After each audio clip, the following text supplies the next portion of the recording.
And we're back with Geoff Roche, advertising executive extraordinaire.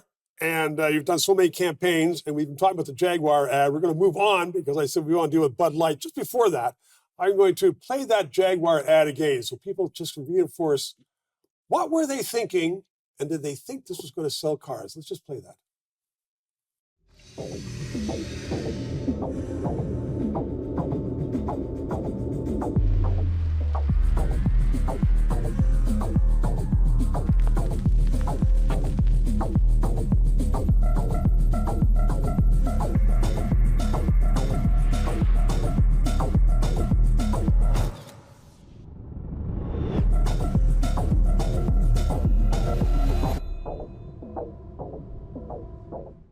And that was the ad that may have broken the back of Jaguar because their sales are down, and that ad agency has been fired. And as you point out, I don't know why the executives who picked it and approved that ad are still there, but they're there. That may be the British way. But let's just talk about North American ad campaign that virtually everybody heard about a year ago, Budweiser Light.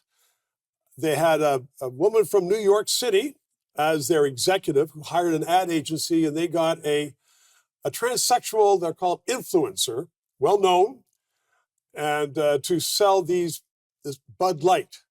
And I think it was within 48 hours. There was such a hullabaloo that the ad was pulled, she was gone. You had everybody saying they're not going to buy Bud Light anymore. And what was it, 1.5 billion? Bud admits that lost in sales, 1.5 billion. How do those things happen? What were they looking for? Okay, so what's interesting about that story is that they picked they found many influencers, right? And they sent Bud Light to this one influencer who happened to be transgender, who in turn posted about it.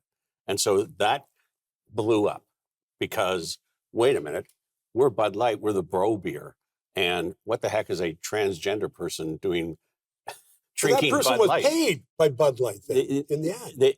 Supposedly they were not even necessarily paid by Bud Light. It was simply for them to kind of get the word out and so on. So they amplified whatever that influencer had already gotten to. So he was a well-known, she was a well-known influencer.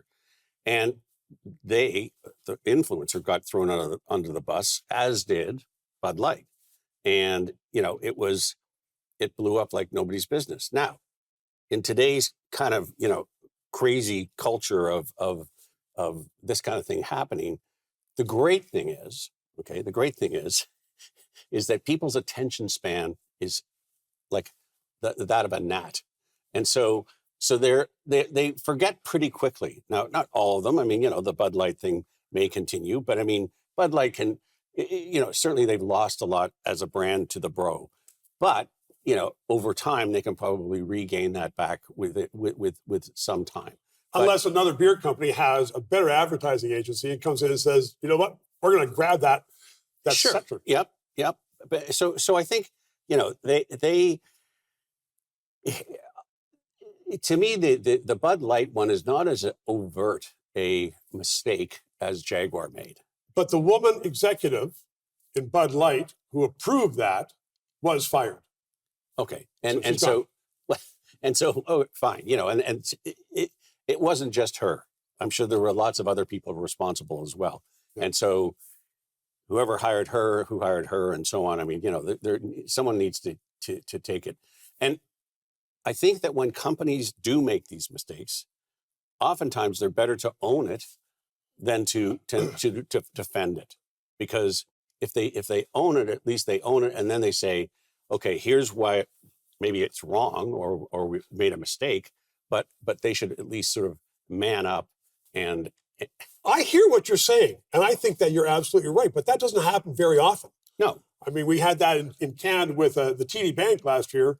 I don't know, it's up to, I think, $4 billion in fines they had to pay in the States. And the executives were saying, well, that's just the States. And finally, they got forced out. Yeah. I mean, it's not too often when we or executives own up to their mistakes. Yeah. So that's something that we should look at. We're going to take a quick break. And when we come back, I said at the outset, not politics, but since we have the ad guy here, I want to talk about the ads from the last election and whether somebody should own up for the mistakes of the Conservative Party. Taking a break, right back after this. Sorry, I can talk with Geoff Roche.